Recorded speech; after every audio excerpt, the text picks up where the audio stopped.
1971 সালে তো জামাতে ইসলামীরও একটা অবস্থান ছিল। সেই অবস্থান থেকে কি জামায়াতে ইসলামী তাদের জায়গা থেকে তারা জাতির কাছে ক্ষমা চাইবে কিনা, তাদের অবস্থানটা ভুল ছিল সেরকম বলবে কিনা, তারা এটা সম্পর্কে নতুন কোনো মন্তব্য আর দিবে কিনা? আমি একটু আপনাকে মনে করে দিই জনাব মিয়া গোলাম পরোয়ার, আমাদের জামাতে ইসলামীর সাবেক আমির মরহুম অথবা গোলাম আজম কিন্তু তার একটা বক্তৃতায় কাছাকাছি এসেছিলেন।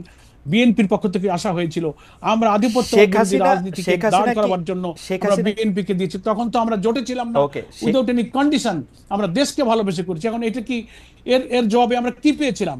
এর জবাবে অধ্যাপক গোলাম আজমকে গ্রেফতার করা হয়েছে, আমাদের শত শত নেতা কর্মীদেরকে ক্যাম্পাসে শহীদ করা হয়েছে, আহত করা হয়েছে।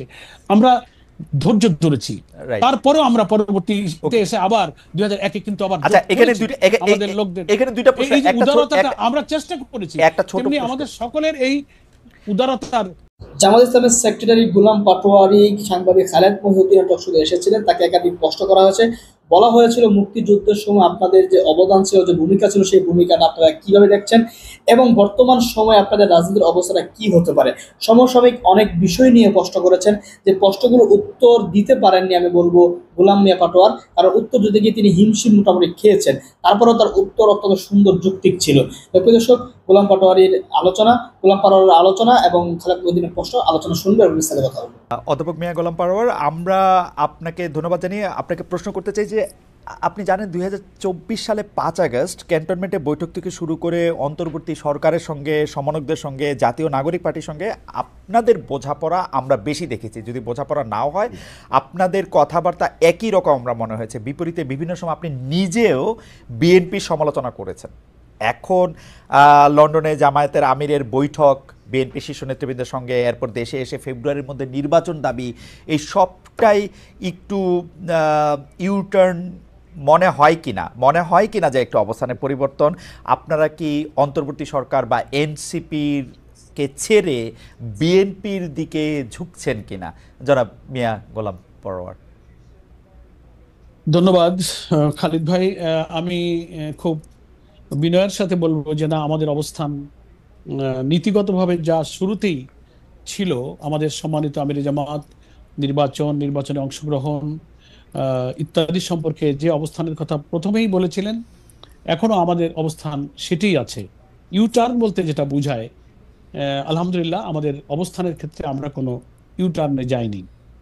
আপনি হয়তো বলবেন যে গতকালকে দুজন মার্কিন উপসহকারী পররাষ্ট্রমন্ত্রীর সঙ্গে আমাদের সাক্ষাৎ পরবর্তী যে প্রেস ব্রিফিংয়ে আমিরে জামাত যে বক্তব্যটা দিয়েছিলেন, আর আজকে ওনার ইউরোপ, ইউকে ইত্যাদি সফরের পর আজকে যে উনি মিট দ্য প্রেস করেছেন, সেখানে উনি নির্বাচন প্রশ্নে সাংবাদিক বন্ধুদের প্রশ্নের জবাবে যা বলেছেন, এটার ভিত্তিতে অনেকে একটু ব্যাখ্যা বিশ্লেষণ করতে গিয়ে কেউ একটু মনে হচ্ছে যে অবস্থান কি জামাত ইসলামী বদলে ফেললো কিনা।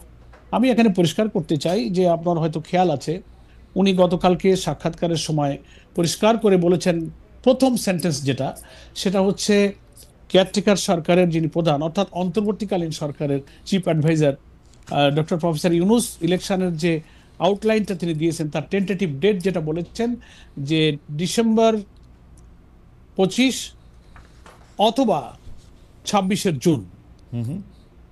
আমাদের আমিরে জামাত এটা পরিষ্কার বলেছেন যে কোনো ক্রমেই এই জুন অতিক্রম করা ঠিক হবে না।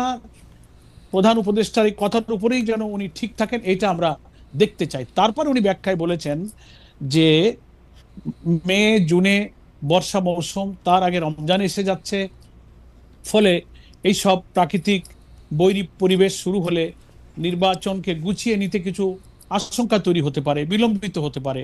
সেগুলো বিবেচনায় রেখে উনি এটা বলেছেন যে ভালো হয় যদি সব কিছুকে কভার করে বিফোর রমজান ইলেকশনটা করা যায়। আজকে আবার তিনি ব্যাখ্যা এটা বলেছেন পরিষ্কার করে যে নির্বাচন আমরা চাই ঠিকই, আমাদের সময় এবং দিনক্ষণের চেয়ে গুরুত্বপূর্ণ এবং ইম্পর্ট্যান্ট হলো যে কমপক্ষে নির্বাচনটাকে ফ্রি, ফেয়ার এবং ক্রেডিবল করার জন্য যে রিফর্মগুলো প্রয়োজন, police, civil administration, judiciary, constitution, এই সমস্ত জায়গাগুলো সংস্কার সম্পন্ন করে আর মানবতা বিরোধী অপরাধের জুলাই অভ্যুত্থানের সাথে সংশ্লিষ্ট অপরাধীদের বিচারকে নিশ্চিত করে, দৃশ্যমান করে যদি ওনারা এই ওনাদের ঘোষিত ডেটের মধ্যে ইলেকশন করতে পারেন, আমাদের কোনো প্রবলেম নাই।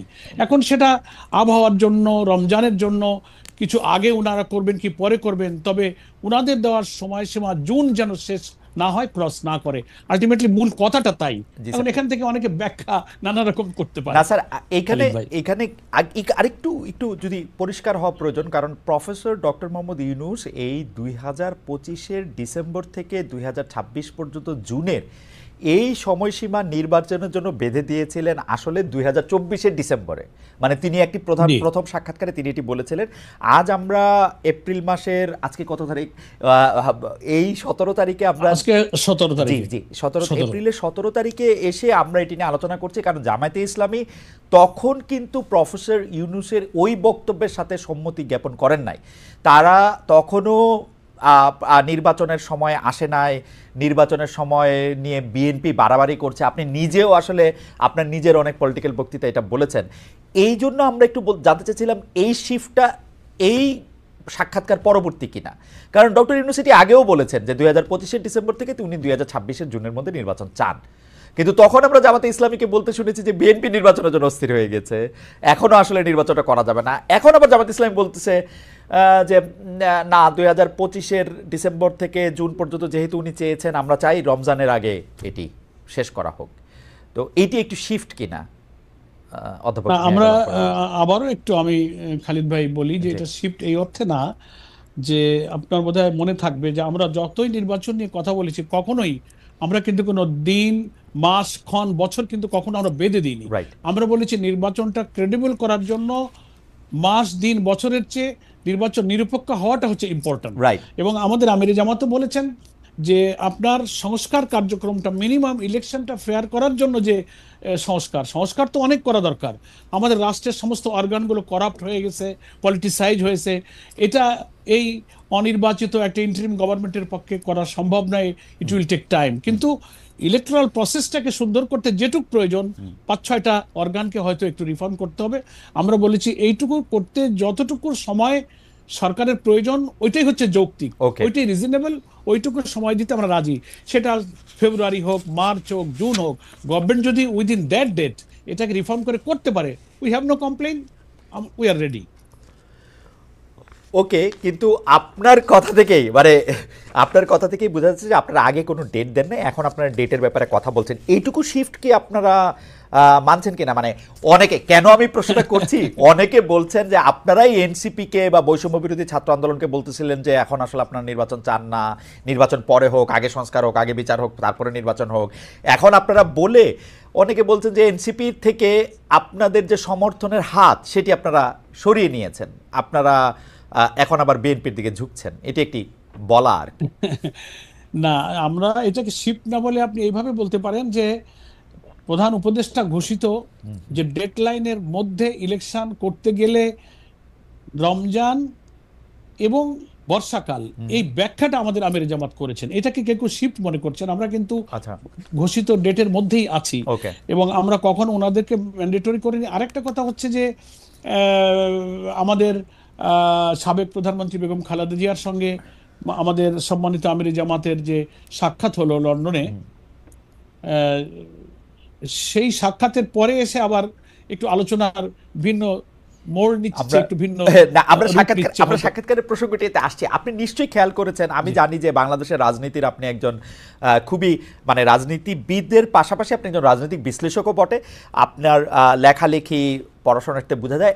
আমরা দেখেছি যে অনেকে এই দাবি তুলছেন যে ডক্টর ইউনূসের সরকারের 5 বছর থাকা দরকার, ডক্টর ইউনূসের আরও অনেক দিন ক্ষমতায় থাকা দরকার। আপনারা কি এই বক্তব্যের সাথে মানে সমর্থন দেন, বা আপনারাও কি মনে করেন যে ডক্টর ইউনূস আরেকটু বেশি সময় থাকলে ভালো হতো?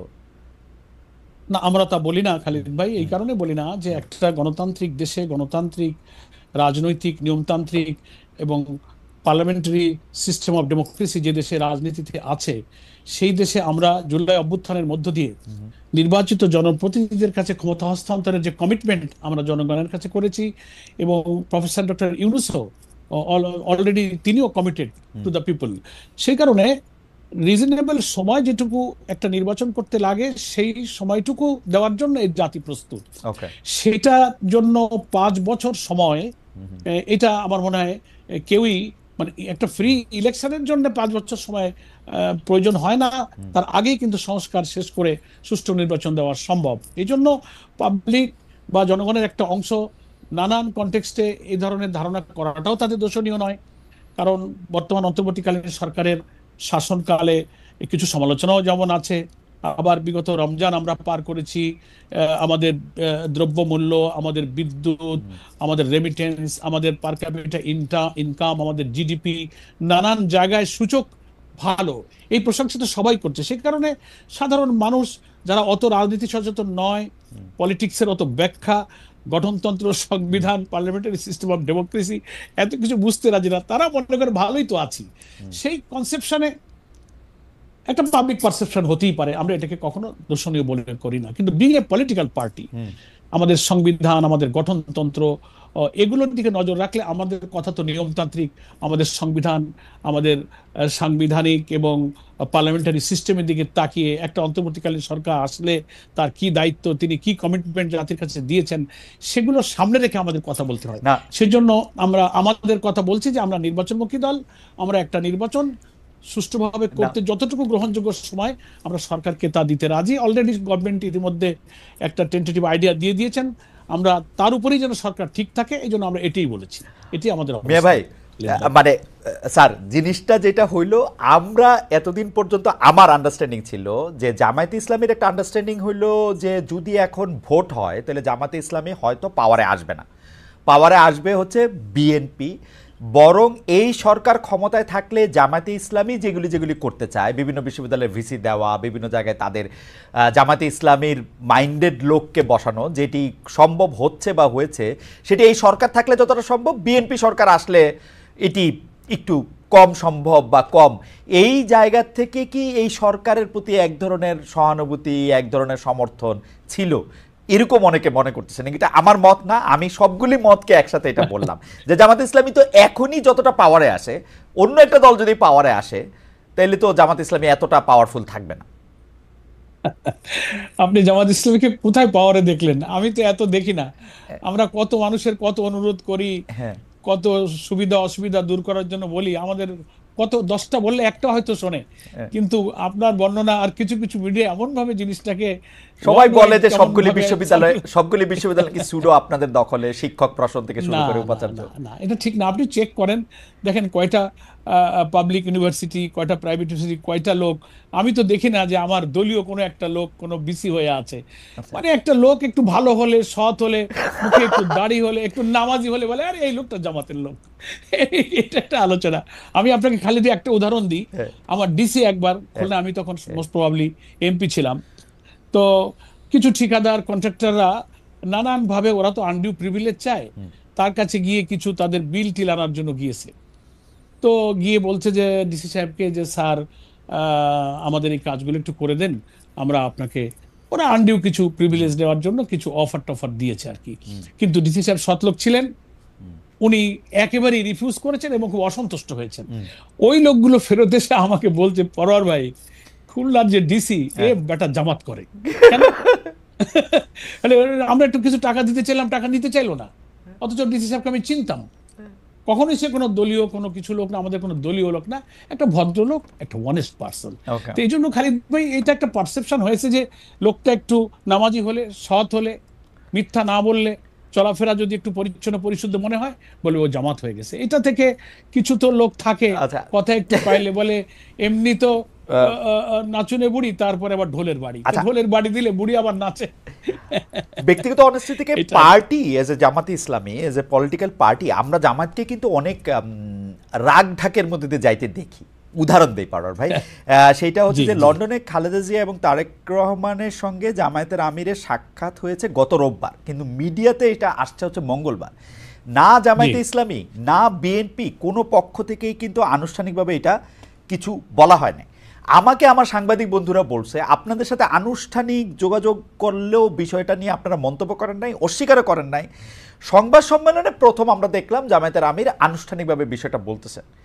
তো আমাদেরও অনেক বিশ্লেষক এরকম বলতেছেন যে আপনারা যেহেতু ওইখানে একটা আসন ভাগাভাগি, পলিটিক্যাল ম্যাপিং এগুলি নিয়ে আপনারা কথা বলতে গেছেন, সেই জন্য আপনারা বিষয়টাকে নিয়ে আরেকটু লম্বা সময় করতে চাইছেন। এর আগেও কিন্তু আমরা বিভিন্ন রাজনৈতিক প্রশ্নে, সেগুলো আমরা পরে আসব, আমরা জামায়াতে ইসলামী যেহেতু সরাসরি খুব মিথ্যা কথা বলতে পারে না, তো জামায়াতে ইসলামী কি করে, চুপচাপ থাকে, বলতে চায় না, এক ধরনের কৌশলের আশ্রয় নেয়। ওইটা আপনি কিভাবে দেখবেন এই লন্ডনের বৈঠকটাকে শুরু করে পরে রাজনৈতিক বিশ্লেষণগুলিতে আমরা আসতেছি। না, ধন্যবাদ অবস্থা। খালিদ ভাই। আপনার ওই একটা কথা জায়গায় আমি একটু মানে বিনয়ের সাথে ভিন্ন মত বলি প্লিজ যে প্লিজ। জামাত ইসলামী সরাসরি মিথ্যা বলতে চায় না। আমরা সরাসরি তো বলি না, আমরা পরোক্ষ বা অসরাসরিও কখনো মিথ্যা বলি না। আপনার মিথ্যা প্রশ্ন আমাদের এড়ায় মধ্যে যান নেই। আর কি, তবে প্রশ্ন আমরা চুপ ঠিক, থাকতে পারি, যেই প্রশ্ন কখনো একটু কখনো চুপ থাকি, আনকমফোর্টেবল, এটা এটা ঠিক। আপনার একটু এড়ায় এটা যান। ঠিক। অন্য পলিটিক্যাল পার্টির মতো রিয়েক্ট অ্যাক্ট করেন না, মিথ্যা বলেন না, ঠিক এড়ায় যান আর কি। আমি এটার উদাহরণ একটু পরে দিব পরার ভাই আপনাকে। যাই হোক, এইটা যদি আপনি একটু আচ্ছা, বলেন। ঠিক আছে। যেটা তো আমি এইটা একটু বলে নিই। জি। আপনি যেটা শুরু জি, করেছেন, লন্ডনের আজকে মিটিং। আমাদের সম্মানিত আমির জামাত জি মিড দ্য প্রেস এটা খুব পরিষ্কার করেছেন যে আমি যেহেতু ওনার রেগুলার আমাদের সফর ছিল Belgium, Brussels, UK, European union, commission, বিভিন্ন সংস্থার সাথে উনি বসেছেন। তো উনি কিছুদিন আগে উনি লন্ডনে গিয়েছিলেন। তো তখন সংক্ষিপ্ত সফর শেষ করে উনি চলে এসেছেন। ওনার পরিবারের সদস্য লন্ডনে থাকে। তো যেহেতু উনি গেলেন, উনি এই চিন্তাতেই গিয়েছেন, সিনসিয়ারলি স্পিকিং খালিদ ভাই, যে যাদের সঙ্গে দীর্ঘ সময় রাজনীতি করলাম, উনি তিনবারের সাবেক প্রধানমন্ত্রী, আমাদের একজন শ্রদ্ধ সহকর্মী, এখন একদিকে তিনি অসুস্থ, আবার একদিকে তিনি মজলুম, তার উপরে অনেক জুলুম করা হয়েছে। তো উনি চেষ্টা করেছিলেন যাবার আগে একটু অসুস্থ অবস্থায় ওনাকে কুশল বিনিময় করতে যাওয়ার, যে কোনো কারণেই হোক সে যাওয়াটা আর হয়নি।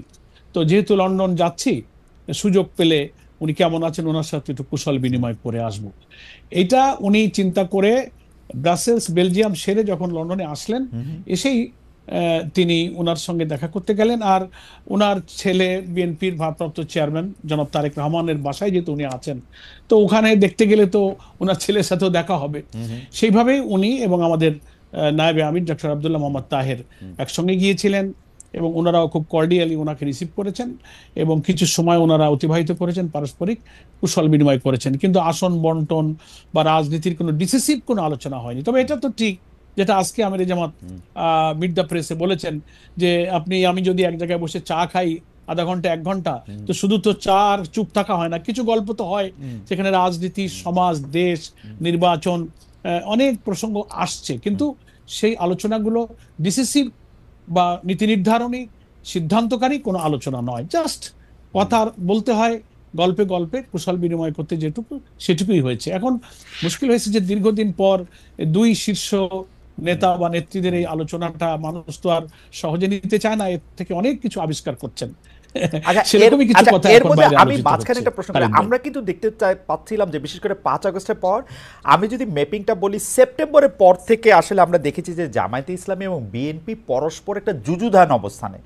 জনাব শফিকুর রহমানও, জনাব মিয়া গোলাম পারোয়ারও, তারা তাদের রাজনৈতিক বক্তৃতায় বিএনপিকে আক্রমণ করে কথা বলেছেন, বিএনপির অতীত তুলে ধরে কথা বলেছেন, বিএনপির নেতৃত্বের জায়গা থেকে। আসলে জামায়াতে ইসলামী তো কখনো কাউকে সেরকমভাবে গালাগাল দিয়ে কথা বলে না, কিন্তু আসলে নেতিবাচক বা একটু দোষই তুলে ধরেছেন। এর একটা প্রভাব কিন্তু আমরা মাঠ পর্যায়ে দেখেছি, বিভিন্ন শিক্ষা প্রতিষ্ঠানে, বিভিন্ন জায়গায় জামায়াত এবং বিএনপির একটা আধিপত্যের লড়াই আমরা দেখেছি, সোশ্যাল মিডিয়াতে ক্রমাগতভাবে দেখছি। আপনি কি মনে করেন যে এই কুশল বিনিময়টা, যেটা ঢাকায়ও হতে পারতো, ঢাকায় না হয়ে এটা যেটা লন্ডনে হলো, এইটার পরে কি এটা কমবে বা এটা একটা অন্য রূপ নিবে?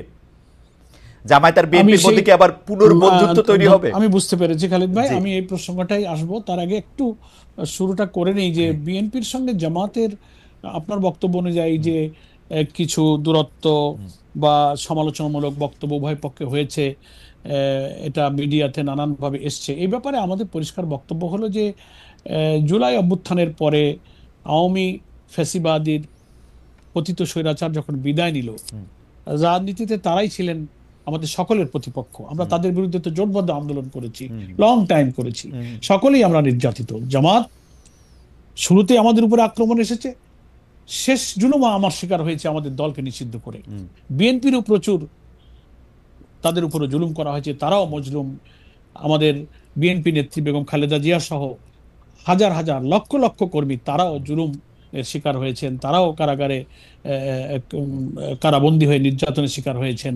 আমরা যেমন আমাদের নেতৃবৃন্দ জুডিশিয়াল কিলিং এর শিকার হয়েছে, কারাগারে মৃত্যুর মুখে ঠেলে দেওয়া হয়েছে নির্যাতন করে, আয়না ঘরে ক্রস ফায়ার, রিমান্ড। তো এরকম নির্যাতনের শিকার কিন্তু বিএনপিও হয়েছে, এটা সম্পর্ক আমাদের ছিল। কিন্তু যখনই জুলাই অভ্যুত্থানের মধ্য দিয়ে রেজিমের পরিবর্তন হলো, পলিটিক্যাল যে প্রতিপক্ষ আমাদের না থাকায় একটা ধারণা হয়ে গেল যে সামনে নির্বাচন হবে, এবং ন্যাচারালি মানুষ মনে করতে লাগলো, এবং বিএনপি বা জামাতের জনশক্তির মধ্যে মাঠ পর্যায়ে এই ধারণা হওয়াটা অস্বাভাবিক নয় যে সবাই তোমরা নির্বাচনে যাব। তো নির্বাচনে বিএনপি ভাবতে পারে যে এখন ইলেকশন আমাদের জামাতের সঙ্গে হবে, জামাত ভাবতে পারে আমাদের নির্বাচন এখন বিএনপির সঙ্গে হবে। তো নির্বাচনে বা রাজনীতিতে প্রতিপক্ষ বা প্রতিদ্বন্দ্বী প্রতিযোগিতা, এটা তো খুব natural, that is beauty of democracy. এটা ছিল। কিন্তু কিছু কিছু কথা যখন আমরা শুনেছি বিভিন্ন দলের পক্ষ থেকে, ইভেন বিএনপির কিছু বন্ধুরা যাদের সাথে আমরা খুবই ঘনিষ্ঠ, খুবই ক্লোজ রিলেশন নিয়ে চলি, সমালোচনা করতে গিয়ে এমন এমন ভাষায় আমরা সমালোচনা শুনেছি যেগুলো আমাদেরকে খুব ব্যথা দিয়েছে, যে ভাষাগুলো আওয়ামী লীগ ব্যবহার করতো, তাদের ভাষা। আমি সে ভাষাগুলো এখানে আর বলতে চাই না, আমরা যে কোনো জিনিস তিক্ত না হোক, সেই ভাষায় আমরা কিছু সমালোচনা শুনতাম। তখন আমাদেরও তখন দায়িত্ব হয়ে পড়তো অন্তত ওই কথাটুকুর জবাব দেওয়া, যে ওই সমালোচনাটা যে সত্য নয়, তা যদি আমরা অতটুকু জবাব একেবারেই গার্ডের ল্যাঙ্গুয়েজে নিয়ম মেনে না দিই, তো আমাদেরও তো সংগঠনের কর্মীদের একটা মানসিকতা আছে। সেই কারণে রাজনীতিতে ভিন্ন মত, বক্তব্য, বিতর্ক, এটা খুব, আমি মনে করি যে দর্শনীয় কিছু নয়। এটা গণতন্ত্রের একটা সৌন্দর্য। আমরা কিছু ভুল কথা হলে, ভুল সমালোচনা হলে আমরা তার জবাব দিয়েছি মাত্র। এটাকে অনেকে মনে করেছেন যে আপনাদের মধ্যে দ্বন্দ্ব, দূরত্ব, বিতর্ক, ঝগড়া হচ্ছে, এরকম কিছু না। তো আলহামদুলিল্লাহ অনেকটা কমে আসছে। আমরাও বিএনপির সিনিয়র নেতাদের সঙ্গে যখন একই সঙ্গে নানান সামাজিক, পলিটিক্যাল নানান ইস্যুতে, এই যে রমজান, ইফতার, নানান প্রোগ্রামে আমরা একত্রিত হয়েছি, অনেক সময় আমাদের মধ্যে এক্সচেঞ্জ অফ ভিউজ হয়েছে, ফোনে কথা হয়।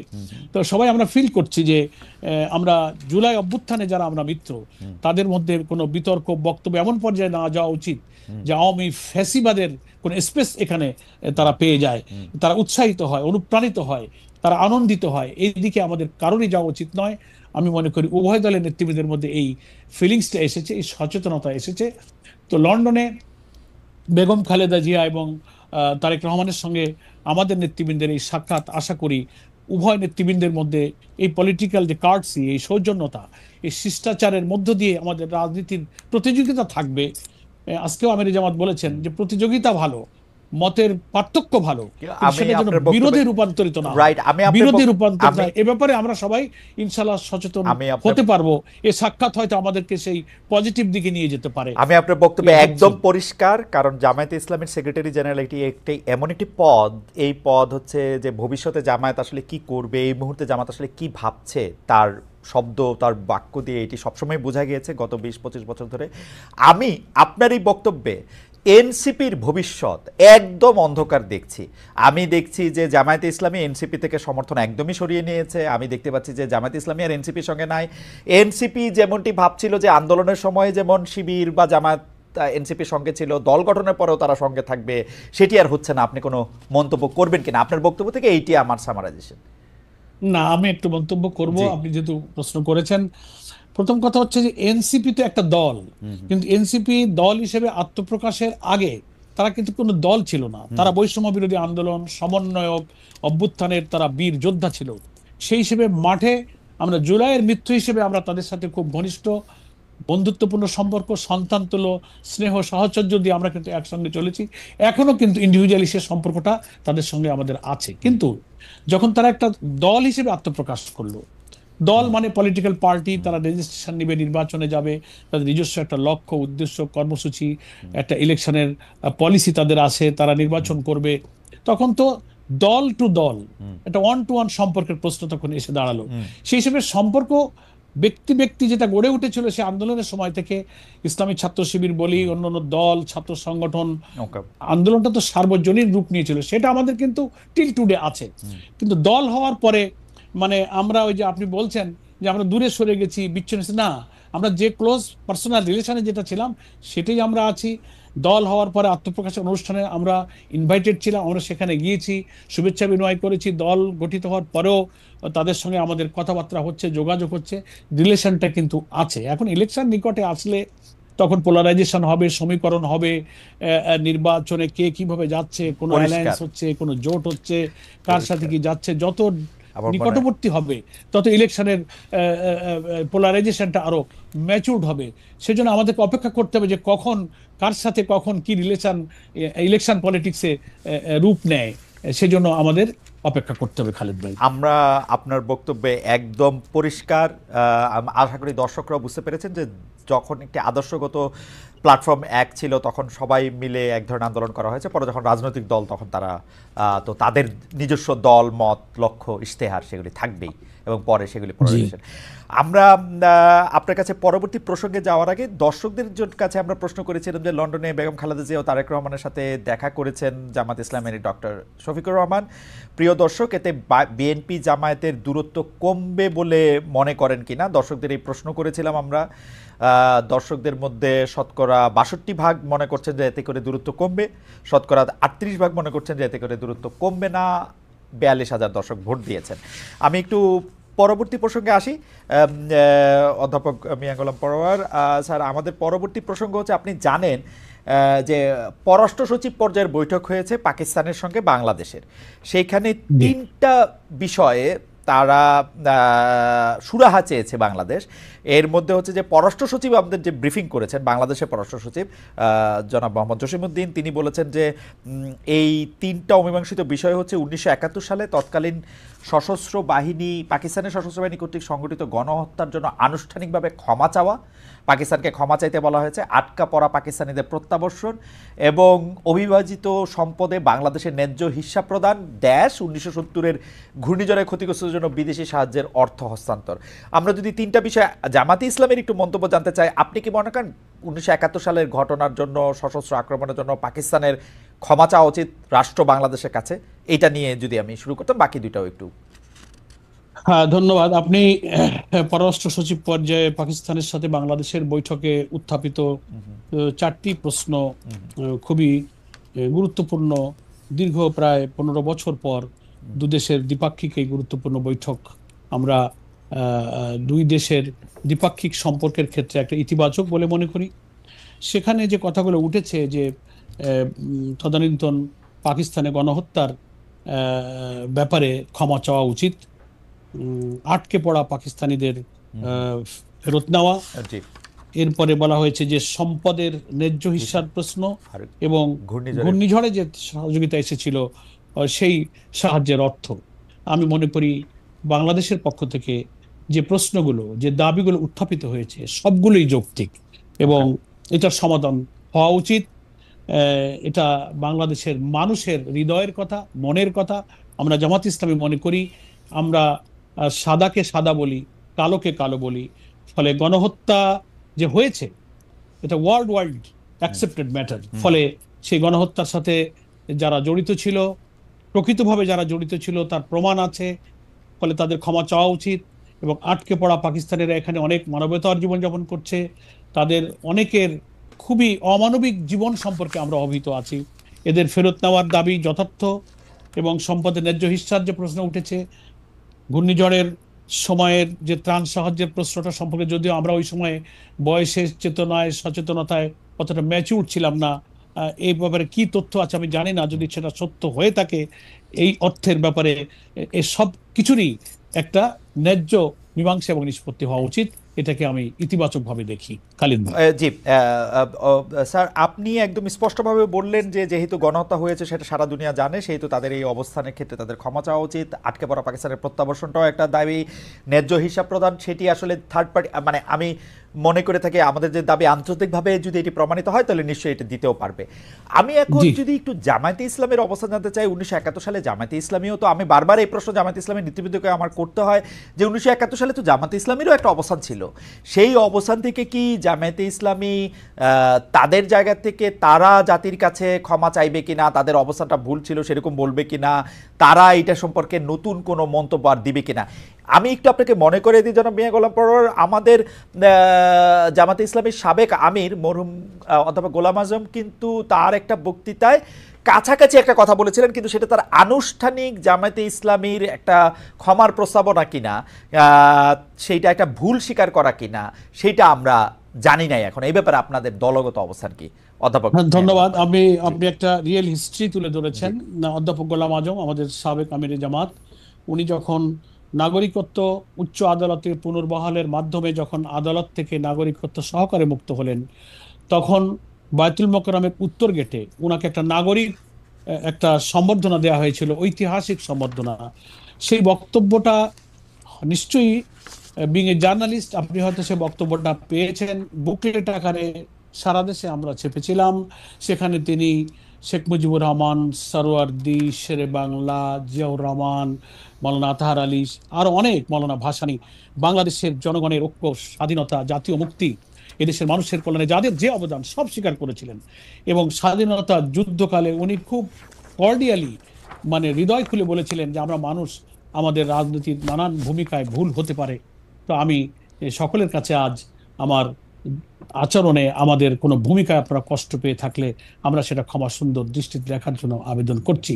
সেই বক্তব্যের বক্তব্য কিন্তু আমাদের কাছে আছে এবং সারা দেশের মানুষের কাছে সেটা গিয়েছিল। খালিদ ভাই, আমি মনে করি যে ওই সময় জামাত ইসলামী অখণ্ড পাকিস্তানের যে পক্ষ নিয়েছিল, এটা তো নিশ্চয়ই সত্য। এটা একটা পলিটিক্যাল ডিসিশন। রাজনীতির পরবর্তী ইতিহাস বিশ্লেষকরা এই সিদ্ধান্তকে ভুল বলতে পারেন, এই অধিকার সবার আছে। তো সেই কনসেপশনেই কিন্তু অধ্যাপক গোলাম আজম, এই মাটি মানুষ, এখানেই তিনি জন্মেছিলেন, তার প্রেক্ষিতে রাজনৈতিক সিদ্ধান্তের ভিত্তিতে দেশের মানুষের পারসেপশন বিবেচনা করেই কিন্তু বায়তুল মোকাররমের উত্তর গেটে তিনি কিন্তু নিজের অকপট এই বক্তব্যটা তিনি দিয়েছিলেন। আমি মনে করি তার বক্তব্যের মধ্য দিয়ে সেই সময় জামাত ইসলামীর আমির হিসেবে তিনি তার বক্তব্যের মধ্য দিয়ে সেটাকে তিনি মেনে নিয়েছেন, স্বীকার করেছেন। এবং আমাদের একটা বাস্তবতা কি খালিদ ভাই, যারা বাংলাদেশে জামাত ইসলামের বিরোধিতা করে শুধু যে কোনো যৌক্তিক কারণে করে তা না, জামাত ইসলামীর কে নানান দৃষ্টিভঙ্গিতে তারা সমালোচনা, আমরা যত কথাই বলি, কিন্তু জামাতকে তারা পছন্দ করতে চায় না। পলিটিক্যাল একটা ইন্টেনশন থেকে, একটা আদর্শিক জায়গা থেকে তারা কিন্তু, আমরা ভূমিকার ক্ষেত্রে হ্যাঁ না, বা অধ্যাপক গোলাম আজম সাহেব কি বলেছেন, আমরা যদি আরো 2-3 বার ওনার মতো করে কোনো কথা বলি, এই কথা কোনোদিন শেষ করবে না। আমার মনে স্যার সমাজে কিন্তু আছে। স্যার, আপনি যদি একটু খেয়াল করেন, আপনি দেখবেন, আপনি আমার চেয়ে অনেক বেশি জানেন। বাংলা একটা প্রবাদ আছে, মায়ের কাছে মাসির বা মায়ের, না না ঠিক আছে, ওই গল্প বলে তো আসলে লাভ নাই। কিন্তু জামায়াত ইসলামী কিন্তু খুব খুব মানে আমি কি বলবো যে খুবই আর্কাইভ মেনটেন করা, খুব রেকর্ড মেনটেন করা, তাদের প্রত্যেকটা জায়গায় আমি একটা খুবই মানে কি বলবো, এটাকে একটা নিখুঁত পেশাদারত্বের আমি একটা ছাপ পাই, যার জন্য আমি জামাত ইসলামীকে সবসময় এর জন্য আমি অভিনন্দন এবং শুভেচ্ছা জানাই। আপনাদেরকে ৭১-এর প্রশ্নে প্রশ্ন করলে শুধু মরহুম আমিরে জামাত গোলামে আজমের কথাই শুধু বলতে হবে কেন? আপনারা একটা দলগতভাবে একটা রেজলিউশন কেন নেন না, এটা কেন বলেন না, সেটা একটু আমাদের একটু বলবেন কিনা? কারণটা হচ্ছে আমরা কিন্তু সুযোগ পাইলে আমরা দেখি জামায়াত ইসলামের নাম করে, কেন্দ্রীয় পর্যায়ে না, কিন্তু জামায়াত ইসলামের নাম করে আক্রমণ করা, ৭১ সালকে আক্রমণ করা, স্বাধীনতা যুদ্ধকে ঠিক ওন না করা, মানে কি বলবো। আপনার নিশ্চয়ই মনে আছে, আমরা যেহেতু গোলাম আজম সাহেবের কথা বললাম, তার বড় ছেলেও আয়নাঘর থেকে মুক্তি পেয়ে এসে প্রথম কথা বললেন যে আমরা জাতীয় সঙ্গীতটি বদলে দিতে চাই, বা এই জাতীয় সঙ্গীত চাই না। পরে জামায়াতকে আবার বলতে হইলো যে না, আমরা আসলে এই জাতীয় সঙ্গীত, মানে এই অবস্থানটা একটা রেজলিউশন নিয়ে একটা পরিষ্কার করে বললে, এইটা কি জামায়াতে ইসলামীর রাজনৈতিক একটা পরাজয় হবে বলে আপনারা মনে করেন? মানে গোলাম আজম সাহেবের বক্তব্যটাই আপনারা যদি একটা রেজলিউশন নিয়ে পরিষ্কার করে বলেন, কোনো যদি কিন্তু তবে ছাড়া, জানাব মিয়া গোলাম পরোয়ার। না, যদি না, ধন্যবাদ খালিদ ভাই। আমরা মনে করি যদি প্রয়োজন হয়, আমরা তো বারবার কথা বলেছি, এবং আমার মনে আছে যে আমাদের সম্মানিত বর্তমান আমির ডক্টর শফিকুর রহমানও ঠিকানাতে আপনার সঙ্গে সাক্ষাৎকারে এই প্রশ্নে কিন্তু উনি চমৎকার আপনার প্রশ্নের জবাব দিয়েছিলেন, উনি বক্তব্য রেখেছিলেন। এবং আমরা মুক্তিযুদ্ধ, বাংলাদেশের স্বাধীনতা, বীর মুক্তিযোদ্ধাদের বীরত্বপূর্ণ সংগ্রামের কথা, আমাদের বাংলাদেশ জামাত ইসলামের গঠনতন্ত্রের ভূমিকায় পরিষ্কার করে ডিক্লারেশন দিয়ে বলেছি। এখন আপনি যদি মনে করেন বা জনগণ যদি মনে করে যে না আমাদের এখন কিছু পরিবর্তিত রাজনৈতিক পরিস্থিতিতে জামাত ইসলামের জনগণের কাছে কিছু বলা উচিত, আমরা ভাববো, প্রয়োজনে আমরা ইনশাল্লাহ বলবো। আপনাকে অনেক ধন্যবাদ। আমি একটু আপনাকে উদ্ধৃত করতে চাই যে কোথায় বিভিন্ন রকমের কনফিউশন তৈরি হয়। যেমন এই স্বাধীনতা দিবসে আপনি বলেছেন ৭১-এ প্রকৃত স্বাধীনতা অর্জিত হয় নাই, ২৪-এই দ্বিতীয় স্বাধীনতা। আমরা যদি আপনার কথাগুলিকে একটু বিশ্লেষণ করি যে প্রকৃত বা আসল স্বাধীনতা মানে কি, আসলে এটা কি ভেজাল স্বাধীনতা, মানে ২৪ পর্যন্ত কি তাহলে আমরা পরাধীন ছিলাম? মানে আমি কিন্তু শেখ হাসিনার আমলটা মাথায় রেখেই বলতেছি যে ১৫ বছর মানে হেন দুঃশাসন নাই, শেখ হাসিনা আমাদেরকে তার মধ্যে দিয়ে নেন নাই, কিন্তু তার জন্য কি ৭১ একটা ভেজাল স্বাধীনতা হয়ে যাবে? এবং না না ভেজাল, মানে আপনি বলছেন যে প্রকৃত স্বাধীনতা অর্জিত হয় নাই। পরার ভাই শেষ হয় তো আমি বলি, জি জি বলেন। আমি বলি, আপনি জানবেন আমাদের বাংলাদেশের স্বাধীনতা ঘোষণার যে উদ্দেশ্য ছিল, the proclamation of independence, article 152 sub article, সংবিধানের যে ৭ম তফসিলও আছে, 10ই এপ্রিল ১৯৭১-এ যে ঘোষণাটা আমাদের ছিল, in order to ensure for the people of Bangladesh equity, human dignity and social justice, declare and constitute Bangladesh to be sovereign. কি বলা হয়েছে? সাম্য, মানবিক মর্যাদা ও সামাজিক সুবিচার প্রতিষ্ঠার জন্য স্বাধীন সার্বভৌম বাংলাদেশ প্রতিষ্ঠার ঘোষণা। এই যে ঘোষণা দিয়ে, এটাই তো মুক্তিযুদ্ধের প্রকৃত চেতনা, স্বাধীনতার মূল লক্ষ্য এখানে কিন্তু বিধৃত হয়েছে। তো এখন আমাদের ৭২ সালের ৪ নভেম্বর কিন্তু গণপরিষদে এই সংবিধান পাশ হয়েছে। এখন আমাদের সংবিধানে কিন্তু এই মুক্তিযুদ্ধের এই চেতনার কথা, লক্ষ্যের কথা বলা হয়েছে। আমরা বলেছি এই সেন্সে যে স্বাধীনতার ৫৩ বছর পরে আমাদের মানুষের মধ্যে সেই সাম্য, সেই হিউম্যান ডিগনিটি, সেই সোশ্যাল জাস্টিস এখনো এদেশের মানুষ পায়নি।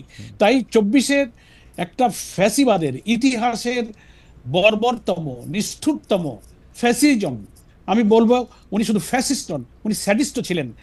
এই কর্তৃত্ববাদী শাসনের বিদায়ের পরে আমরা যে নতুন একটা বাংলাদেশ পেয়েছি, কর্তৃত্ববাদী শাসনের হাত থেকে মুক্তি পেয়েছি, এখন আমাদের সাংবিধানিক কাঠামোগত রাষ্ট্র সংস্কারের নানান যে চিন্তা আসছে, এর মধ্যে দিয়ে এমন একটা রাষ্ট্রযন্ত্রে আমরা ফিরে যেতে চাই যেখানে সেই ৫৩ বছরে না পাওয়া সাম্য, না পাওয়া মানবিক মর্যাদা, না পাওয়া সোশ্যাল জাস্টিস যেন আমরা ফিরে আনতে পারি। এই সেন্সে হয়তো অনেকে বলছে যে দিস ইজ সেকেন্ড ইন্ডিপেন্ডেন্স, এই সেন্সে বলছে, কিন্তু স্বাধীনতা অবশ্যই ৭১ সালে আমরা অর্জন করেছি। এটাই আমাদের মুক্তিযুদ্ধের প্রকৃত মুক্ত জীবন, স্বাধীন জীবন ছিল। কিন্তু মানুষের যে মুক্তি, মানুষের যে সাম্য, অর্থনৈতিক, সামাজিক, রাজনৈতিক আধিপত্যবাদের হাত থেকে নিজেদের জীবনকে, আমাদের ক্ষুধা, দারিদ্র, নিরন্ন, অনাহারী মানুষের দুঃখ কষ্ট থেকে বাঁচানো, শিক্ষা, অর্থনীতি, judiciary, every sector of our life, আমাদের যে মুক্তির কথা, শুধু একটা মানচিত্র, একটা পতাকা আর একটা জাতীয় সঙ্গীত তো স্বাধীনতা নয় খালিদ ভাই, আমাদের সেই মুক্তির কথা আমরা বলেছি যে এই জন্যই আমাদের নতুন করে এই মুক্তি আমাদের ফিরিয়ে আনতে হবে। খালিদ ভাই, আমরা একটু পুরনো কথায় ফিরে আসি যে আপনি মানে আপনার বক্তব্য এবং বিএনপির নেতৃবৃন্দের বক্তব্যের মধ্যে থেকে আমরা একটা তুলনামূলক বিচার আমাদের রিসার্চ টিম দেখছিল যে গত কতদিনে কি বলা হয়েছে। এর মধ্যে কিছু শব্দ আছে, যেমন আমি শব্দগুলি যে আপনি যেমন বলছেন যে বিএনপি বিভিন্ন সময় স্বাধীনতা বিরোধী কাউকে কাউকে এমপি, মন্ত্রী, রাষ্ট্রপতি বানিয়েছে, তেমনি বিএনপি থেকে বলা হয়েছে যে জিয়ার আমলে জামায়াতে ইসলামী প্রত্যাবর্তনের সুযোগ পায়, ৪ দলীয় জোট সরকারের মাধ্যমে আপনাদের নেতারা এমপি হয়েছে, মন্ত্রী হয়েছে। এসব বিষয় তুলে ধরে জামায়াতে ইসলামীর কয়েক মাসের ভূমিকাকে মুনাফিকি, এই শব্দটা বলা হয়েছে, মুনাফিকি এটা করছে, এইটাকে আপনারা কি বলবেন? মানে আমরা কি জামায়াতে ইসলামীকে এইরকম একটা দেখবো যে জামায়াতে ইসলামী সতত মানে রাজনৈতিক ময়দানে তার সমর্থন বা সহযোগিতা বদলানোর জন্য সতত রং পরিবর্তনকারী একটা দল, যদি তাদের কথা এটা ঠিক হয় না, আপনি এটাকে কিরকম? আমি ধন্যবাদ জানাই এই প্রশ্নটা উত্থাপনের জন্য। প্রথম আমি দুঃখ প্রকাশ করছি যারা একটা রাজনৈতিক দলকে মুনাফিক শব্দ দিয়ে অভিহিত করেছে, এটা সঠিক কিনা আপনার মাধ্যমে আমি দর্শক শ্রোতা দেশবাসীর কাছে আমি এই প্রশ্নের জবাব দেওয়ার জন্য উত্থাপন করলাম। আমরা জামাত ইসলামী কখনো আমাদের আচার আচরণে মুনাফিকি করেনি। শহীদ রাষ্ট্রপতি জিয়াউর রহমান রাষ্ট্র ক্ষমতা নেওয়ার পরে তিনি যে রাজনৈতিক দলের উপর যে নিষেধাজ্ঞা উনি তুলে নিলেন, পলিটিক্যাল পার্টি রেগুলেশন যেটাকে পিপিআর বলা হয়, Right. সেই প্রত্যাহারের সুযোগে বাংলাদেশে শুধু জামাত ইসলামী কেন, অন্যান্য রাজনৈতিক দলের লোকেরাও তো রাজনীতি করার সুযোগ পেয়েছিল। আওয়ামী লীগের রাজনীতি, অন্যান্য দলের রাজনীতি, অন্যান্য অনেক ইসলামী দলের রাজনীতি, তখন তো কোনো আমরা দল ছিলাম না।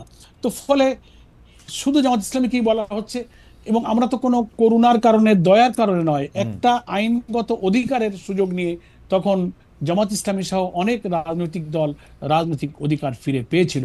এটার জন্য শহীদ রাষ্ট্রপতি জিয়াউর রহমানের যে বহুদলীয় গণতন্ত্র, যে মাল্টিপার্টি ডেমোক্রেসির যে দর্শন নিয়ে তিনি বাম, ইসলামী এবং সব পন্থার লোককে এক মোহনায় এনে দেশ গড়ার যে রাজনীতিতে চলে গিয়েছিলেন, আমরা পরবর্তীকালের এখন যারা বিএনপির দায়িত্ব পালন করছেন, সেই উদারতা, সেই বক্তব্য, সেই দৃষ্টিভঙ্গির মাঝখানে কিন্তু বেশ কিছু গ্যাপ আমরা লক্ষ্য করি। সেজন্য এটার জন্য আমরা উই আর গ্রেটফুল টু শহীদ রাষ্ট্রপতি জিয়াউর রহমান, কারণ তিনি এই উদারতা দিয়ে বহুদলীয় গণতন্ত্র এনেছিলেন এবং তার বেনিফিশিয়ারি অনেক দল। এখন কথা হলো যে এটাকে যদি তারপরে আমরা 79 ইলেকশনে অংশ নিয়েছি, আমরা পরবর্তী সব ইলেকশনে অংশ নিয়েছি, 91-এ আমরা একা একা কোনো জোট ছাড়া নির্বাচনে নিয়ে 18টি আসন পেয়েছি, আমরা মহিলা এমপি ছিলাম, আমরা 2001-এ ইলেকশন করেছি। আওয়ামী ফ্যাসিবাদ এবং আওয়ামী দুঃশাসন এবং আধিপত্যবাদ বিরোধী একটা জোট করে বেগম খালেদা জিয়া, অধ্যাপক গোলাম আজম, হোসেন মোহাম্মদ এরশাদ এবং শাইখুল হাদিস আল্লামা আজিজুল হক, এই 4 নেতার নেতৃত্বে মোস্ট প্রবাবলি 99 সালের দিকে একটা 4 দলীয় জোট আমরা গঠন করেছি। এগুলো তো দেশের রাজনীতি, দেশের আধিপত্যবাদ বিরোধী জনতাকে তাদের আদর্শিক জীবন, মুক্ত জীবনে নেওয়ার জন্য এগুলো বেগম জিয়া, আমরা বলবো তিনি দেশকে ভালোবাসেন, দেশপ্রেম থেকে আদর্শিক ভিন্ন মত পথ ভুলে তিনি সকলকে, তিনিও কিন্তু শহীদ রাষ্ট্রপতি জিয়ার মতো একসাথে এসে আধিপত্যবাদ বিরোধী রাজনীতির একটা পাটাতন তিনি তৈরি করেছিলেন। এটা তো জামাত সেখানে এসেছিল, সেখানে অনেককে অনেক কিছু স্যাক্রিফাইস, কম্প্রোমাইজ করতে হয়েছে। এটা কোনো করুণা নয়, এটা ছিল সেই সময়কার পলিটিক্যাল রিয়েলিটি। ফলে এইটার কৃতিত্ব না জামাতের একা দাবি করা উচিত, না বিএনপি, না কোনো দলের দাবি করা উচিত। যে মহান ব্যক্তিরা এই রাজনীতি করে আমাদের প্রজন্মকে এই উদারতা, এই ঐক্য, একসাথে চলা, এই যে ইনক্লুসিভ পলিটিক্সের যে ধারার দিকে বাংলাদেশকে নিয়ে যাচ্ছিলেন, এখান থেকে কিন্তু অনেকের শিক্ষা নেওয়ার আছে।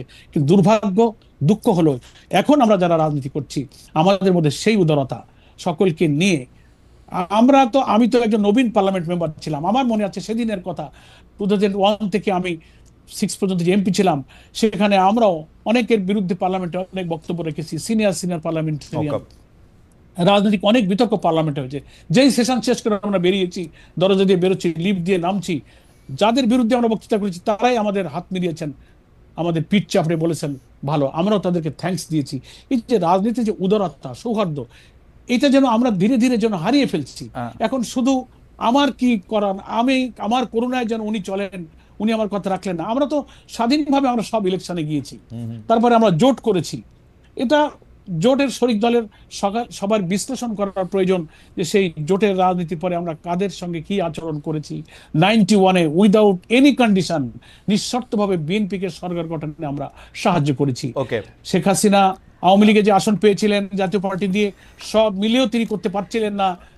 তিনি জামাতের আমির অধ্যাপক গোলাম আজমের কাছে এসেছিলেন, বিএনপির পক্ষ থেকে আসা হয়েছিল আমরা আধিপত্য রাজনীতিকে দাঁড় করাবার জন্য বিএনপিকে দিয়েছি। তখন তো আমরা জোটে ছিলাম না, উইদাউট এনি কন্ডিশন আমরা দেশকে ভালোবেসে করছি। এখন এটা কি, এর জবাবে আমরা কি পেয়েছিলাম?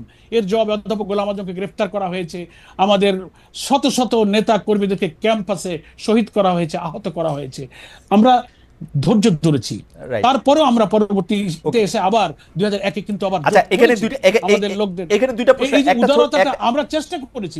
তেমনি আমাদের সকলের এই উদারতার চেষ্টা থাকলে রাজনীতিতে সহমর্মিতা থাকবে এবং সবাইকে নিয়ে চলার মতো একটা রাজনীতির ধারা কিন্তু বাংলাদেশে তৈরি হবে। খালিদ ভাই, আমার কাছে মনে হয় যে একটা জিনিস শুধু একটু বলা, যে শেখ হাসিনা গোলাম আজমের কাছে গিয়েছিলেন, এটা আপনি বললেন, মানে শেখ হাসিনা কি গোলাম আজমের কাছে গিয়েছিলেন? না, শেখ হাসিনা না, তার প্রতিনিধি গিয়েছিলেন। ওকে, সেকেন্ড প্রশ্ন হচ্ছে যে আমরা জামায়াতে ইসলামের ক্ষেত্রে যে যেমন ধরেন আগামী নির্বাচনে আপনি বলছেন ইসলামী রাষ্ট্র কায়েমে সবাইকে ঐক্যবদ্ধ হতে হবে, ইসলামী রাষ্ট্র।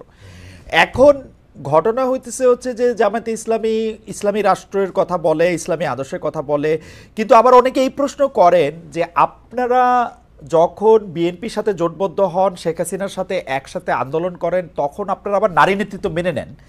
এইটা আপনাদের এটা দ্বৈত অবস্থান কিনা, মানে ক্ষমতায় যাওয়ার জন্য বা ক্ষমতার পাশাপাশি থাকার জন্য এইটা আপনাদের একটা ডাবল স্ট্যান্ডার্ড কিনা? না, আমি খুব সুন্দর কথা বলেন। আমি আপনার মাধ্যমে এই কথাটা আবার দেশবাসী এবং দুনিয়াবাসীর কাছে পরিষ্কার করার সুযোগ পেলাম। নারী নেতৃত্ব মেনে নেন, আক্ষরিক অর্থে এই কথাটা আমাদের ক্ষেত্রে প্রযোজ্য নয়। কারণ নারী নেতৃত্ব মানে কি, জামাত ইসলামের আমির তো কোনো নারী না, আমাদের আমিরটা একজন পুরুষ। বেগম জিয়ার সাথে আমরা জোট করেছিলাম, বেগম জিয়া তার দলের নেত্রী, না, জোটের নেত্রী, জোটের নেত্রী, জোটের নেত্রী। আপনার সাথে তর্ক করে পারবো না, কিন্তু উনি জোটের নেত্রী। না, তা জোটের নেত্রী মানে চারটা দলের যে জোট, সেই জোটের তিনি প্রধান নেত্রী। তার অর্থ তিনি জামাতের নেত্রী না, তিনি জোটের নেত্রী ছিলেন। তো জোট একটা তো হতে পারে, জোট একটা পলিটিক্যাল আইডিয়াতে একটা আধিপত্যবাদ বিরোধী আওয়ামী দুঃশাসনের বিরুদ্ধে একটা জোট হয়েছিল। তার দলের নেতা নেত্রী তিনি আলাদা থাকবেন, এবং তিনি ব্যক্তি বেগম জিয়া হিসেবে নয়, বিএনপির চিফ হিসেবে তিনি দলের প্রধান হয়েছেন। উনি ওখানে যদি কোনো পুরুষ থাকতো, তিনি ওই জোটের প্রধান হতেন। সেজন্য নারী নেতৃত্ব তো বিএনপি মেনে নিয়েছে, আমাদের নেতা তো পুরুষ। এই জন্য এই কনফিউশনটা অনেকে তৈরি করে। মানে আপনারা যখন জোট করেছেন, খালেদা জিয়া আপনাদের নেতা ছিলেন না? না, খালেদা জিয়ার কথা আমাদের দল চলেনি। জোটের কর্মসূচি, কম্বাইন্ড কর্মসূচিতে আমরা খালেদা জিয়া ঠিক করে দিয়েছেন না আপনারা কত আসন নির্বাচন করবেন, বিএনপি কত আসন নির্বাচন করবেন? না, আমরা সবাই মিলে করেছি, কেউ একক সিদ্ধান্ত করেনি। আমরা যাদের সাথে জোট করেছি যখন কোনো সিদ্ধান্ত নিয়ে মতদ্বৈততা হয়েছে, তখন খালেদা জিয়ার সিদ্ধান্তই প্রিভেল করে নাই। 4টে দল বা 8টা দল বা 20টা দলেরও জোট ছিল, দলের মধ্যে মত বিনিময় হয়েছে, আলোচনা হয়েছে। দলের মধ্যে যখন অধিকাংশের মত, মেজরিটি যখন মত দিয়েছে, সবাই সেটা মেনে নিয়েছে। একটা সিদ্ধান্ত নেওয়ার পলিসি তো থাকে, হয় অধিকাংশের ভিত্তিতে, নাইলে সর্বসম্মত। তা নাহলে তো কোনো জোট অ্যালায়েন্স পায় না। তার অর্থ এই না যে আমরা আরেকজনের লিডারশিপ মেনে নিয়েছি। জোট এক জিনিস আর দল আর এক জিনিস। আমাদের দলের নেতা কিন্তু পুরুষ। জামাতে ইসলামীর আমিরে জামায়াত এবং সেক্রেটারি জেনারেল, তারা দুইজন বেগম খালেদা জিয়ার প্রধানমন্ত্রীত্বে, মন্ত্রিসভায় সভাপতিত্বে বসেছেন না? সেটা সরকার, সেটা কোনো দল নয়, গভর্নমেন্ট। একটা গভর্নমেন্ট রাষ্ট্র পরিচালনা, তারা মেজরিটি পেয়েছে, সরকারের প্রধান হয়ে গেছে, নারী ঠিক আছে, কিছু বলার নেই। আমরা তো সরকারের আনুগত্য করছি, ওই সরকারের অধীনে বসবাস করেছি, ওই সরকারের অধীনে আমাদের লোকেরা চাকরি করেছে, বেতন নিয়েছে। এটা গভর্নমেন্টের আনুগত্য এক জিনিস, আর দলের আনুগত্য মানে রাষ্ট্র পরিচালনায় যদি একজন নারী থাকেন, তিনি যদি থাকতে পারেন, তাহলে সেটা নিয়ে জামাতের কোনো ভিন্ন অবস্থান নাই।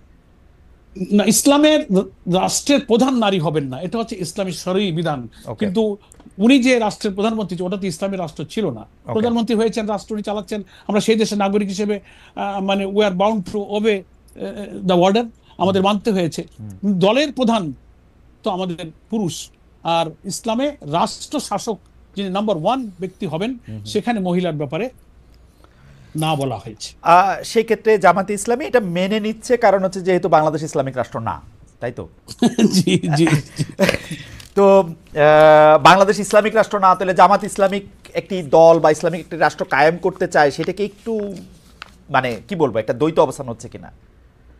না, আমরা ইসলামের যে বিউটি, ইসলামের যে ওয়েলফেয়ারের যে কনসেপশন আছে, প্রিয় নবী মোহাম্মদ মুস্তাফা সাল্লাল্লাহু আলাইহি ওয়াসাল্লাম দুঃখী, বঞ্চিত, অনাহারী এবং মানে নির্যাতিত, নিপীড়িত, অধিকারহারা মানুষের মুক্তির জন্য অর্থনীতিতে যে আদর্শ দিয়েছিলেন, বিচার ব্যবস্থা যে আদর্শ রেখে গিয়েছিলেন, পারিবারিক জীবনে, সামাজিক জীবনে, মানুষের আয় উপার্জন, জীবন জীবিকা, সুবিচার, সেই কল্যাণ, সেই সুবিচার, সেই বিউটি অফ ইসলামের মধ্য দিয়ে আমরা এই রাষ্ট্রটা গড়তে চাই, যেখানে হিন্দু, মুসলিম, নারী, দল, মত, ধর্ম, বর্ণ নির্বিশেষে আল্লাহ রসুলের যুগে যেমন সেই শাসন থেকে, সেই গুড গভর্নেন্স, সেই ট্রান্সপারেন্সি থেকে সকলেই কল্যাণ পেয়েছে। আমরা মনে করি সেই সুশাসনের মধ্যে এমন শিক্ষা আছে, এমন কল্যাণ আছে, তা দিয়ে যদি একটা রাষ্ট্র গঠিত হয়, তার সুফল অমুসলিমও পাবে, নারীরাও পাবে, মুসলিমরাও পাবে, সকলেই কল্যাণ পাবে।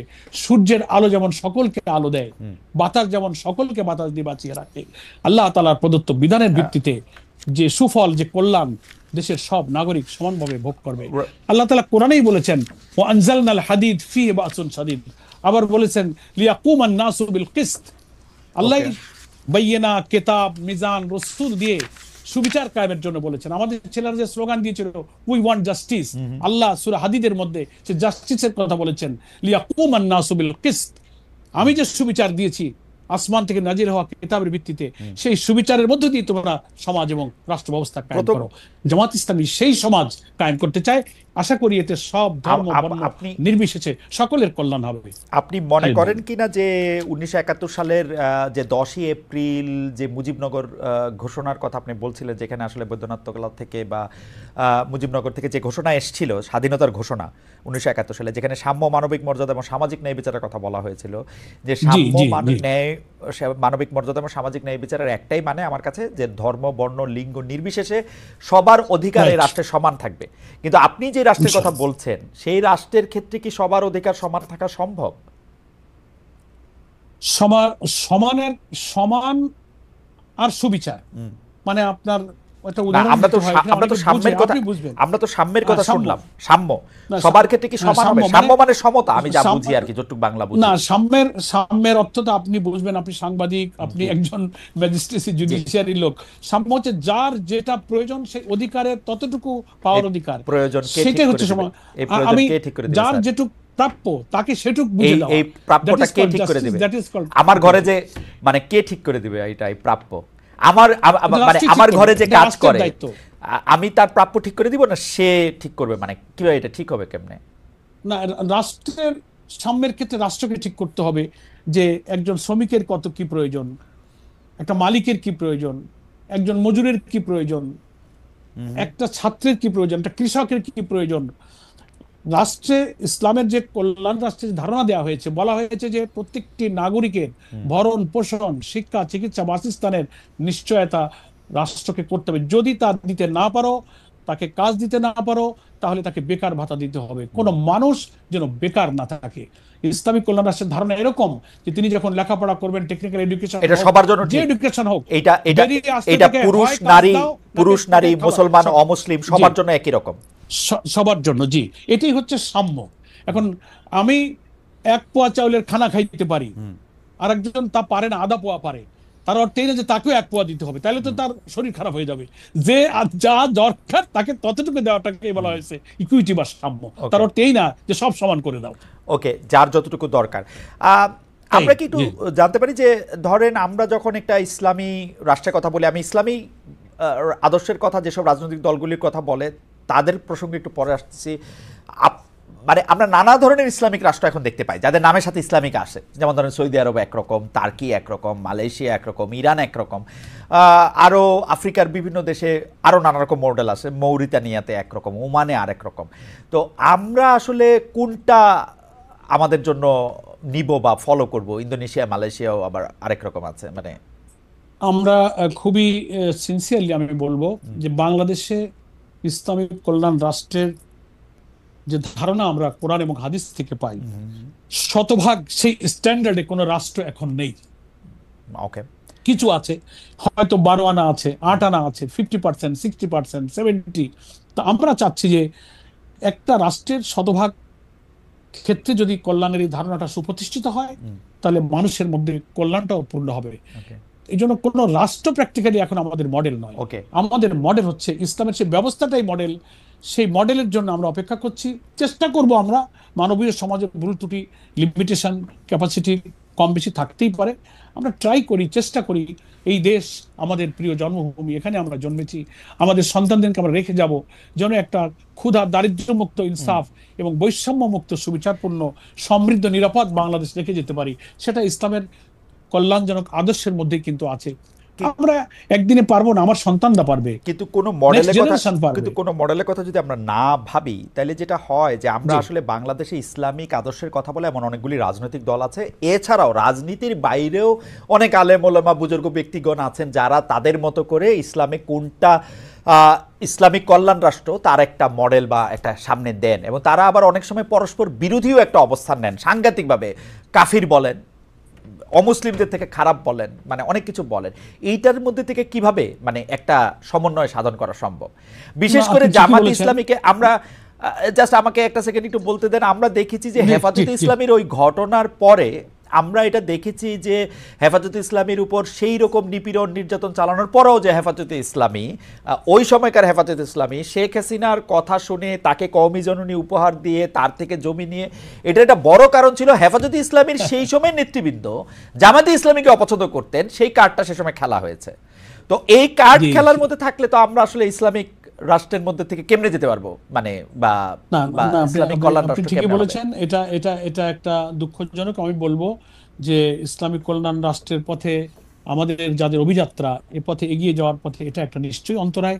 তবে ওই যে কিছু মতপার্থক্যের কথা আপনি বলেছেন, শরীয়তের বা ইসলামী বিধানের বা কোরআন সুন্নাহর মৌলিক যে ব্যাপারগুলো, সেখানে কিন্তু এত বেশি মতপার্থক্য নেই। ফিকহি কিছু ব্যাপারে, গবেষণাগত কিছু বিষয়ে যেগুলোর উপর অ্যানালাইসিস চলে, গবেষণার ভিত্তিতে ভিন্ন ভিন্ন কিছু মত হতে পারে, যেটা ইসলামের ফরজিয়ত সরাসরি আল্লাহ তাআলার কোরআন এবং সুন্নাহ দ্বারা, রসুলের সুন্নাহ দ্বারা প্রমাণিত, এর সরাসরি উল্টে চলে যায়। এইসব ব্যাপারে কিন্তু বেশি মতপার্থক্য সমাজে নেই।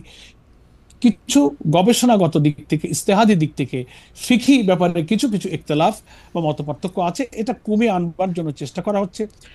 খোলাফায়ে রাশিদিনের পর সব যুগেই কম বেশি কিছু কিছু মতপার্থক্য কিন্তু ছিল।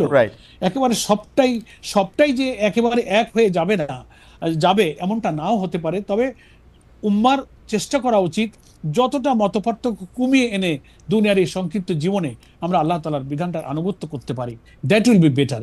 এই চেষ্টাই আমরা করে যাচ্ছি খালিদ ভাই। অধ্যাপক মিয়া গোলাম পরোয়ার, আমাদের দর্শকরা একটি প্রশ্ন করছেন, যে কারণে হচ্ছে যে এই প্রশ্নগুলির মধ্যে থেকে উত্থাপিত প্রশ্ন, যে অনেকে বলছেন যে অনেকে মনে করেন যে নারীদেরকে কর্মক্ষেত্রে বা শিক্ষাক্ষেত্রে সীমিত করার একটা বাণী আমরা শুনতে পাই, বিশেষ করে ওয়াজে আলেম ওলামারা এটি বলে থাকেন, করে থাকেন, দল হিসাবেও অনেক সময় আমরা এই ঘোষণা দেখি।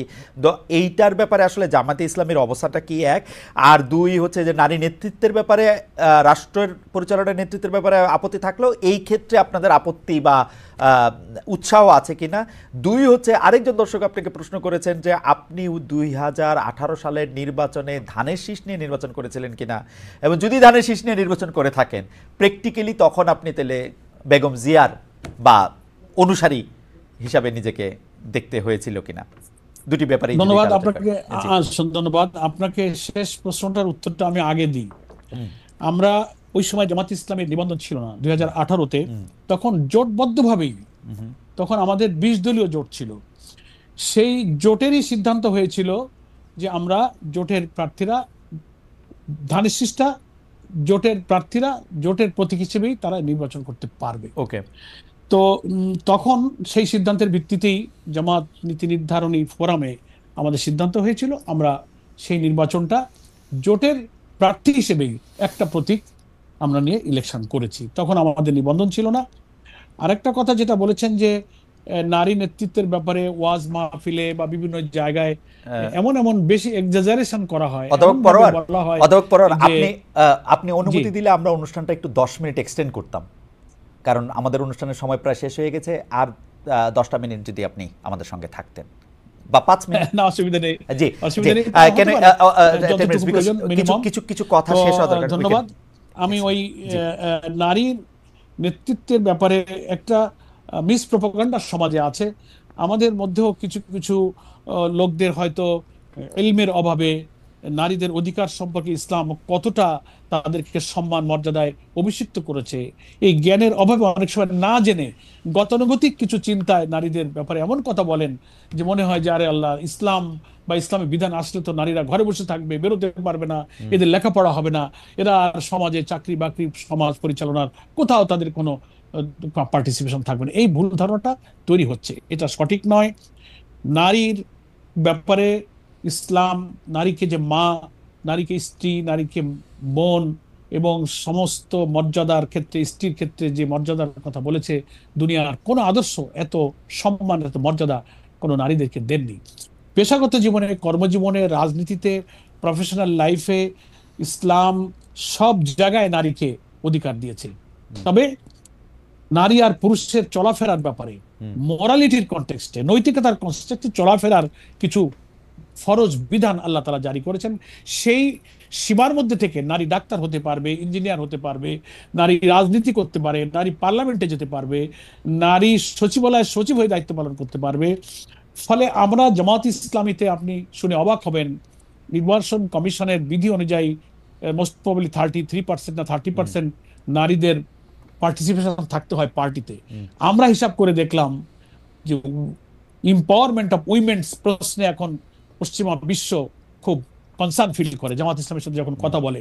আমরা প্রমাণ দিয়েছি, আমরা চেক করে দেখেছি যে আমাদের সংগঠনের কেন্দ্র, জেলা, থানা, প্রত্যেকটি টায়ারে নারীদের পার্টিসিপেশনের রেশিও 40% আপ।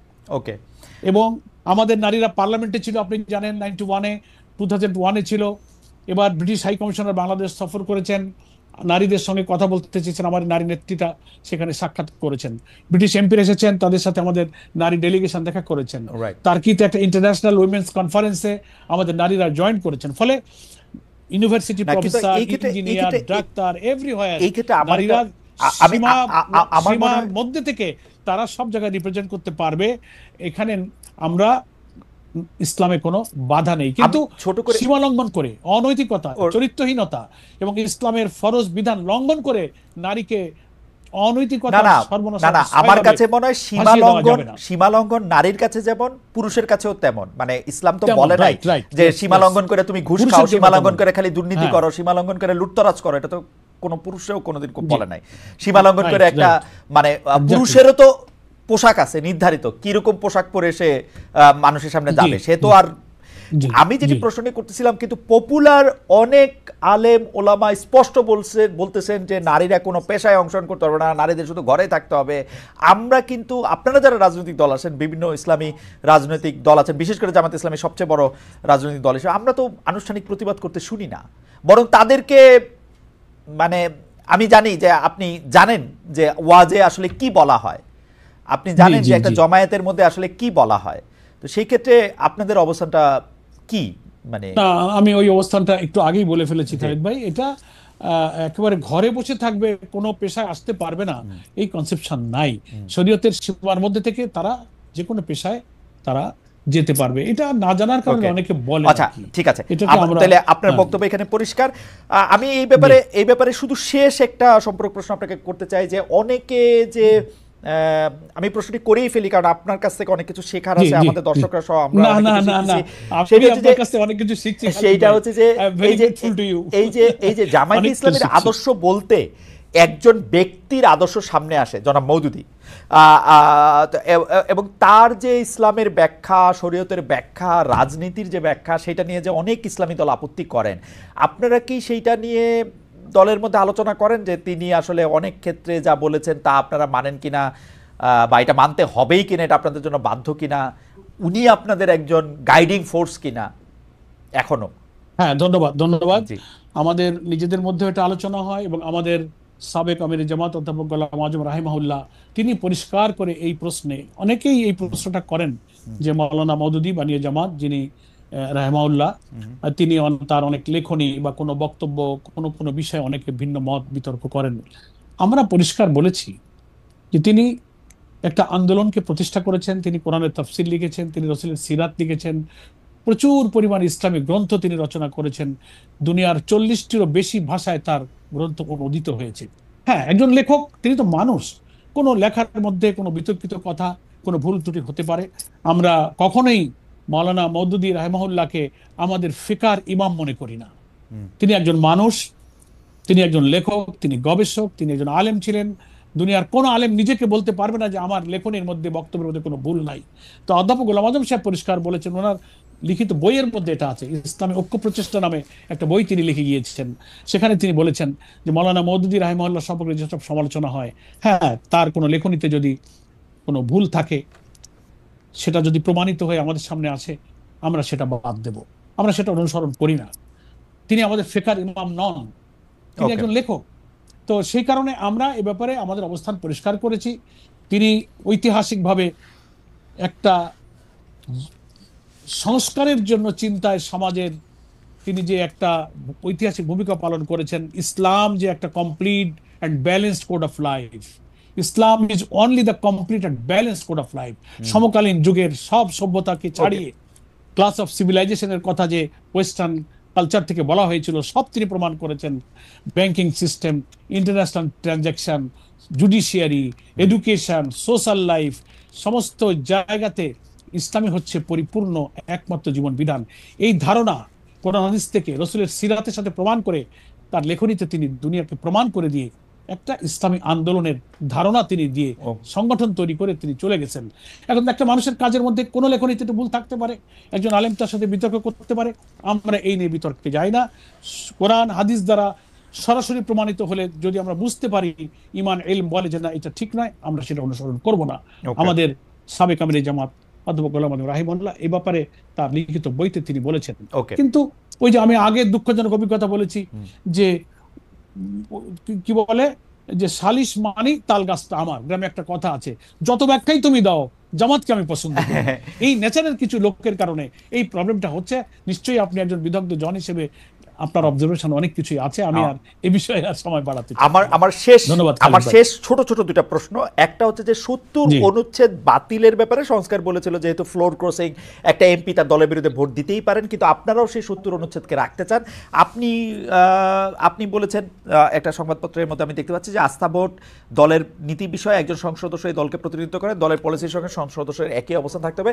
এই ভয় কেন আপনাদের যে ৭০ অনুচ্ছেদ হলে দলের বিরুদ্ধে মানুষ ভোট দিবে? না না না, এখানে বোধহয় একটু মিসইন্টারপ্রিটেশন হতে পারে। আমরা বলেছি ৭০ অনুচ্ছেদকে রাখতে বলেছি, দুইটা জায়গায় আমরা ব্যাখ্যা দিয়েছি। আমরা একটা বলেছি যে পার্লামেন্টে অর্থ বিল পাশের সময়, আর একটা হচ্ছে আপনার আস্থা অনাস্থা ভোটের প্রশ্নে।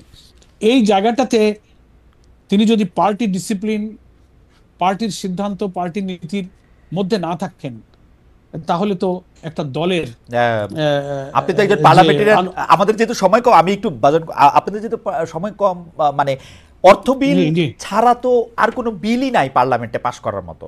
অর্থ বিলই তো সব বিল না। অর্থ বিল বলতে অর্থ বিল ছাড়া আর কি বিল? আপনি একজন পার্লামেন্টারিয়ান, আপনি বলেন অর্থ বিল ছাড়া আর কি বিল? তার মানে যে কোনো বিল পাস করার ক্ষেত্রে ৭০ অনুচ্ছেদ আপনারা অ্যাপ্লাই করতে চান। আইন প্রণয়ন বলে যে কথাটা আছে, আইন প্রণয়ন তো সরাসরি অর্থ বিল, সরাসরি অর্থ বিল। আর একটা হচ্ছে যে বাজেট পাস করার প্রশ্নটা আলটিমেটলি আমরা মিন করেছি। আর হলো যে বাজেটের প্রশ্নে সরকারের কোনো জায়গায় কোনো প্রস্তাবিত বাজেটে যদি পার্টির কোনো একটা পলিসি থাকে, আস্থা অনাস্থা ভোটের ক্ষেত্রে যদি দলের কোনো পলিসি থাকে, এই জায়গাটায় মেম্বার অফ পার্লামেন্ট যিনি, তাকে দলের নীতি বিনয়ের সাথে আপনি জানতে চাইছি যে এই দুইটার বাইরে কি আর কোনো ভোটাভুটি আছে? হয়তো ওই যে সিদ্ধান্ত প্রস্তাব, নানান সময় দেখছেন তো পার্লামেন্টের কিছু কিছু বিষয়ে হ্যাঁ বলুন না বলুন নানান রকম হয়তো। এই জন্য আমরা আসলে এগুলোর কিছু চেঞ্জ লাগবে। সংবিধানের নানান কাঠামোর নানান জায়গায় এমনভাবে এটা একটা দল, একটা কর্তৃত্ববাদী রাষ্ট্রের জন্য এটা করা হয়েছিল। কাঠামোগতভাবে আমাদের সংবিধান একটা ফ্যাসিবাদকে পয়দা করে।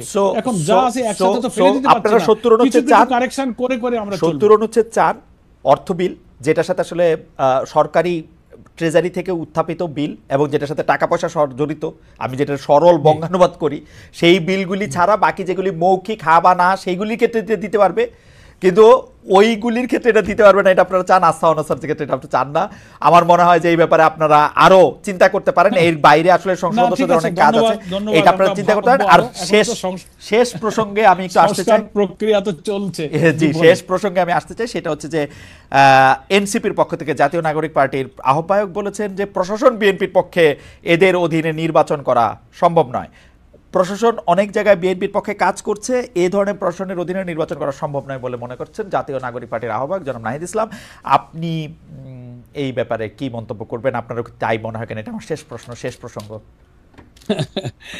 একটা দলের অবজারভেশন তো অ্যাডমিনিস্ট্রেশন সম্পর্কে, প্রশাসনের অভ্যন্তরে কারা কিভাবে ডিল করছে, এটা একটা এনসিপি একটা ছাত্রদের খুব চমৎকার 100% শিক্ষিত লোকের একটা সংগঠন তারা গড়ে তুলেছে। তাদের অবজারভেশনের ব্যাপারে আমি কোনো মন্তব্য এই জন্য করবো না যে গণতান্ত্রিক রাজনীতিতে একটা দলের অবজারভেশন, মত দেওয়ার শতভাগ অধিকার আছে। তবে এটা সত্য যে আমরা প্রশাসনে যখন যাচ্ছি, আমরা সেই সচিবালয়ে যাই, পুলিশ অ্যাডমিনিস্ট্রেশনে যাই, জুডিশিয়ারিতে যাই, অনেকের মধ্যে নানান পারসেপশন তৈরি হয়ে গেছে। এই 5 আগস্টের 5 মাস পর কেউ কেউ হতে পারে যে মনে করে যে ঠিক আছে এখন তো কোন দল ক্ষমতায় আসবে, কি হবে, তাদের কথা যদি না শুনি, এটা করতে গেলে তার পারমিশনটা নিয়ে নিই, এরকম একটা পারসেপশন মনে হয় আমলাদের ভেতরে প্রবেশ করেছে, যে কারণে কাজ করতে গেলে, টেবিলে গেলে, কথা বললে এই ধারণাটা কিন্তু মানুষ পাচ্ছে। হতে পারে এই ধরনের ধারণা থেকে এই মন্তব্য অনেকে করতে পারে। জামায়াত ইসলামী আমি কি মনে এটার করে সাথে ডক্টর একমত। ইউনূস সাহেবের প্রশাসন কি একটি নিরপেক্ষ নির্বাচন করতে পারবে? কম্পারেটিভলি বেটার আমরা মনে করি যে প্রফেসর ইউনূস অন্তত এখনো যেভাবে তাকে আমরা দেখছি, উনি দেশপ্রেমিক, দেশে একটা সুষ্ঠু, সুন্দর, ক্রেডিবল, ফ্রি, ফেয়ার একটা ইলেকশন দেওয়ার জন্য ওনাকে কমিটেড মনে হয়। আমরা দলগতভাবে দেখা করে কথা বলেছি, পার্সোনালি আমি কথা বলেও ওনার মধ্যে আমি সেই আশাবাদ আমি পেয়েছি। ফলে আমি মনে করি জাতি যদি তাকে সহযোগিতা করে, সকল রাজনৈতিক দল যদি অ্যাকর্ডিং টু দেয়ার কমিটমেন্ট এই অন্তর্বর্তীকালীন সরকারের পাশে থেকে মাসেল, ব্ল্যাক মানি এবং অন্যান্য প্রশাসনিক সমস্ত ইঞ্জিনিয়ারিং থেকে মুক্ত করে জাতির এই যে প্রত্যাশা, আমাদের 2000 মানুষের জীবন, 30,000 মানুষের ক্ষত বিক্ষত রক্তাক্ত স্মৃতির কথা যদি কেউ মনে রাখে, আমি মনে সম্পূর্ণ আলোচনা শুনে থাকলে বুঝতে পেরেছেন যে আসলে যে প্রশ্নগুলো করা হয়েছে তিনি খুব সূক্ষ্মতার সহিত বলবো যে উত্তর দিয়েছেন, সুন্দরভাবে উপস্থাপনা করেছেন তাদের ভূমিকা এবং তারা সামনে রাজনীতিতে কিভাবে করতে চান এবং রাজনীতি নিয়ে দেশটি তার বিবেচনা কি, এবং বিশেষ করে যে এই লন্ডনে জামাতের আমিরের সাথে একটা বৈঠক হয়েছিল বা দেখা করেছিলেন তিনি তারেক রহমানের সাথে, সেটা নিয়েও আলোচনা করেছেন। তো গোলাম পাটোয়ারের এই আলোচনা কেমন লেগেছে অবশ্যই মন্তব্য করবেন।